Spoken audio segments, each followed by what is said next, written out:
Kita telah terhubung dengan jurnalis VOA Virginia Gunawan di Gedung Putih Amerika Serikat. Virginia, bagaimana jalannya KTT ASEAN Amerika Serikat pada hari pertama ini?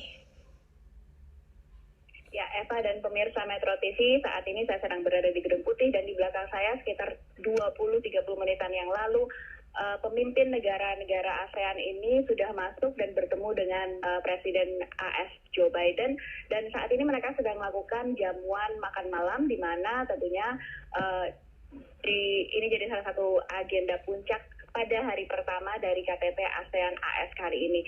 Sebelumnya, para pemimpin ASEAN ini sudah bertemu dengan Ketua DPR Amerika Serikat Nancy Pelosi dan melakukan sejumlah pertemuan dengan kepala atau pimpinan perusahaan di Amerika Serikat yang diprakarsai oleh ASEAN AS Business Council atau Dewan Bisnis Amerika Serikat dengan ASEA.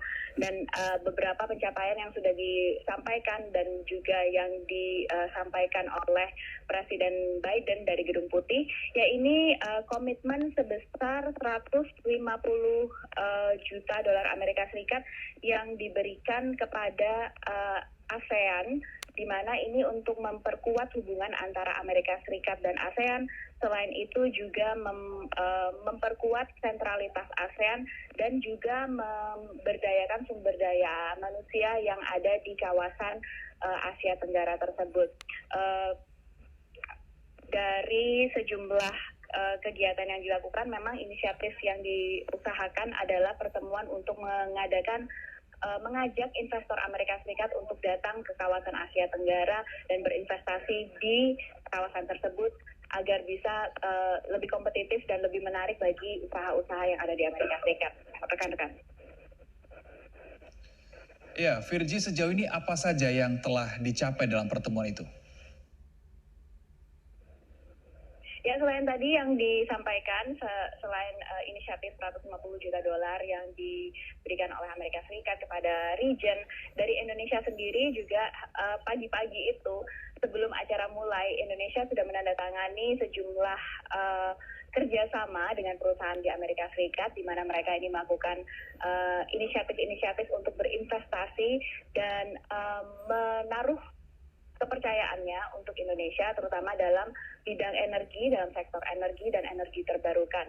Presiden Joko Widodo juga pada salah satu pertemuan terkait dengan bisnis di Amerika Serikat menyampaikan bahwa Indonesia telah siap dan sangat antusias untuk menerima investor dan berinvestasi dalam ekonomi hijau di Indonesia. Selain itu juga dalam bidang ekonomi digital itu juga yang ditekankan oleh delegasi Indonesia.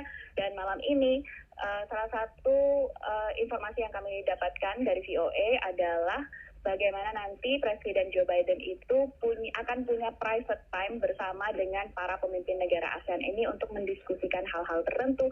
Namun pertemuan ini adalah bukan pertemuan bilateral, jadi ini seperti sesi curhat antara kepala negara di mana mereka bisa menyampaikan secara bebas, secara private apa saja concern mereka dari negara asal ke Amerika Serikat.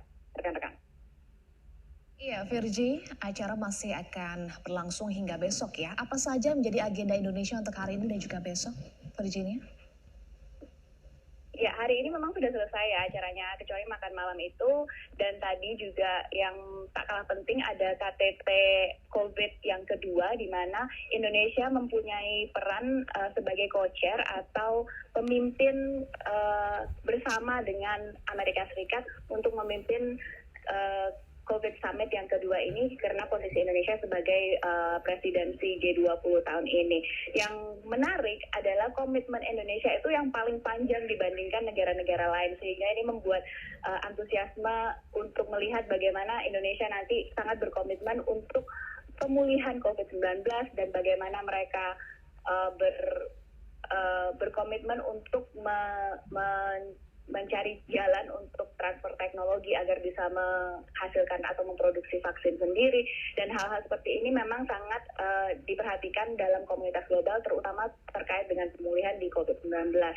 Besok pemerintah dari Joe Biden akan mengundang kembali pemimpin negara ASEAN untuk datang ke Departemen Luar Negeri Amerika Serikat atau Kementerian Luar Negeri Amerika Serikat ini untuk membicarakan beberapa hal. Pertama, terkait dengan climate change atau perubahan iklim. Yang kedua adalah ketahanan dan pertahanan maritim, terutama terkait dengan Laut Tiongkok Selatan, dan selanjutnya juga masih terkait dengan pemulihan pasca COVID-19, itu juga akan dibahas dalam agenda besok.